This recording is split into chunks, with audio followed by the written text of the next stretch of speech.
Today I'm making sweet corn fritters. First in a pot I'm going to add 1/4 cup of water. Then I'm going to add 3 ears of corn and then place the lid on top and cook this on medium heat for about 10 minutes. Once the corn is done, I'm going to add it to a plate and let it cool completely. Now that the corn is cooled, I'm going to cut it off the cob and then place it into a bowl. Next I'm going to add 1 teaspoon of baking powder, then 3/4 cup of flour. Next I'm going to add 3 tablespoons of sugar, then 1 egg. Next add 1/2 cup of milk. Mix it up until everything is combined. Next I have a fry pan on medium heat with some vegetable oil in it. I'm going to add scoops of the sweet corn fritter batter into the pan and let it cook for a few minutes. After a few minutes, I'm going to flip over the corn fritters and let them cook on the other side.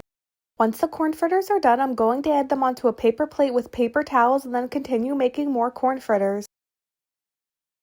Here's an up close look at the sweet corn fritters.